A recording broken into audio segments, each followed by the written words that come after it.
Ile-Ẹjọ yẹ àga Nidii aṣojú-ṣòfin Labour Party Lekoo, wọ́n fi APC sí i. Ìgbìmọ̀ onídàájọ́ ẹlẹ́ni mẹ́ta tó ń gba awuyewuye tó bá súyọ níbi ètò ìdìbò sípò ilé ìgbìmọ̀ aṣojú-ṣòfin àpapọ̀ nípìnlẹ̀ Èkó, èyí tí adájọ́ Abdullahi Ozega ṣe alága rẹ̀, ti da ìbò tó gbé ọ̀nàrẹ́bù Ṣèyí Ṣóhùnmí wọlé sípò aṣojú-ṣòfin tó ń ṣojú àwọn èèyàn ẹkùn ìdìbò àpapọ̀ Ọ̀jọ́ lábẹ́ àsíá ẹgbẹ́ òṣèlú Labour Party LP nù. Wọ́n ní ọkùnrin náà kò kúnjú òṣùwọ̀n láti jáde dupò, kò sì yẹ lẹ́ni táwọn aráàlú yóò dìbò fún. Torí bẹ́ẹ̀, ẹni tó kúnjú òṣùwọ̀n láti wà nípò náà ni olùdíje fúnpò aṣojú-ṣòfin ti ẹgbẹ́ òṣèlú All Progressives Congress tó ti fìgbà kan wà nípò akọ̀wé ẹgbẹ́ náà nípìnlẹ̀ Èkó, ọ̀gbẹ́ni Lánrè Ògúnyẹmí. Wọ́n lóun ni kó bọ́ sípò ọ̀hún.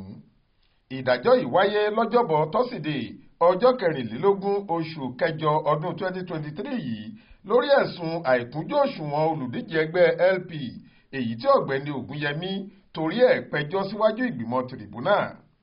Ìgbìmọ̀ náà, èyí tí onídàájọ́ Aṣu Ẹwà àti onídàájọ́ Muhammed Sambo jẹ́ ọmọ ìgbìmọ̀, sọ pé ètò ìdìbò àwọn aṣojú-ṣòfin tó wáyé lọ́jọ́ 25 oṣù kejì ọdún yìí, èyí tí àjọ elétò ìdìbò INEC kéde pé Ṣóhùnmí ló jáwé olúborí, kò tọ̀nà. Wọ́n láwọn faramọ́ atótónu olùpẹ̀jọ́ nínú èyí tó ti sọ pé Ṣóhùnmí kì í ṣe olùdíje gidi tí ẹgbẹ́ LP fà kalẹ̀. Níṣe ni wọ́n kàn sáré mú jáde láwúrúju lásìkò ìdìbò náà, àti pé kò kúnjú òṣùwọ̀n gẹ́gẹ́ bí ẹni tó yẹ kí ẹgbẹ́ òṣèlú kan fà kalẹ̀. Látàrí èyí, tìrìbùnà náà ní gbogbo ìbò tí wọ́n dì fún Ṣóhùnmí àti ẹgbẹ́ òṣèlú LP rẹ̀ ìbò àdìṣòfò ni. Wọ́n ní ẹni tí kò yẹ lóyè làwọn èèyàn dìbò fún, ni wọ́n bá pàṣẹ pé kí ẹni tí ìbò rẹ̀ tún tẹ̀wọ̀n jù tó sì kúnjú òṣùwọ̀n, Ògúnyẹmí, di aṣojú-ṣòfin lẹ́yẹ òsọ́kà. Wọ́n ní kí INEC tètè gba ìwé ẹ̀rí mọ́yege ìbò tí wọ́n ti fún Ṣóhùnmí kúrò lọ́wọ́ rẹ̀ kí wọ́n sì fún Ògúnyẹmí.